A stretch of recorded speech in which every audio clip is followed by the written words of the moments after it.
है। इसके अलावा यहां पर गौर करिएगा, अगर आप फ्रूट्स मंगाते हैं, वेजिटेबल्स मंगाते हैं, जो फ्रूट्स और वेजिटेबल्स बेसिकली खराब हो जाते हैं, सड़ने लगते हैं, वो फंगस की वजह से सड़ने लगते हैं, उनमें भी ब्लैक फंगस होता है। तो ब्लैक फंगस आपके अवेलेबल है चारों तरफ, अगर आप ध्यान से देखोगे। इसके अलावा हवा में भी होता है, ये फंगस हवा में भी होता है। अब जरा समझिए आप प्रॉब्लम कोज क्या है, जरा आप देखिए, हवा में भी ये प्रेजेंट है, समझ में आ रहा है। इसके अलावा अगर आपके बलगम की शिकायत है, जो बलगम होता है, ठीक है, म्यूकस जिसे हम लोग कहते हैं, उसमें भी ये फंगस होगा अगर आप लोगों ने इनहेल किया है तो इसका मतलब आपके जो म्यूकस है, जो बलगम रहती है, उसमें भी वो फंगस हो सकता है।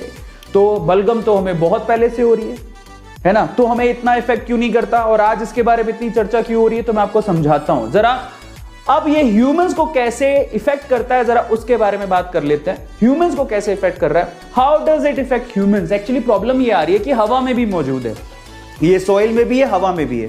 और अगर आप लोगों ने मास्क नहीं लगा रखा और गलती से वो फंगस आपने इनहेल कर लिया, स्पेशली देखो ये जो प्रॉब्लम है ना, ये नॉर्मल लोगों के लिए नहीं है जिनकी इम्यूनिटी स्ट्रांग है। तो इसलिए बार बार बोला जाता है कि अपनी इम्यूनिटी स्ट्रांग करने के लिए ऐसा फूड कंज्यूम करो जो आपकी इम्यूनिटी को अंदर से स्ट्रांग करे।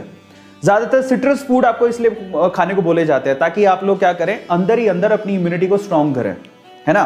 तो जो जिनकी अंदर की इम्यूनिटी स्ट्रांग है, जो नॉर्मल सिचुएशन में, उनको इतना खतरा नहीं है, क्योंकि फंगस तो पहले से ही हवा में था, मिट्टी में था, तो ये खतरा उन लोगों को नहीं है। स्पेशली जिनको शुगर रहता है, समझ में आता है, या जिनको पहले से कोई बीमारी है, उसके बारे में अपन बात कर लेते हैं। अगर उन्होंने गलती से इस फंगस को, उन्होंने मास्क नहीं लगाया और ये फंगस एक्चुअली हवा के थ्रू उनके बॉडी में पहुंच गया, ठीक है, इनहेलेशन की वजह से, तो वहां पर प्रॉब्लम हो सकता है। तो पहला तो प्रॉब्लम ये है, स्पेशली जो लोग बीमार रहते हैं, तो इनहेलिंग की वजह से वो फंगस उनकी बॉडी के अंदर आ सकता है और ये खतरनाक हो सकता है।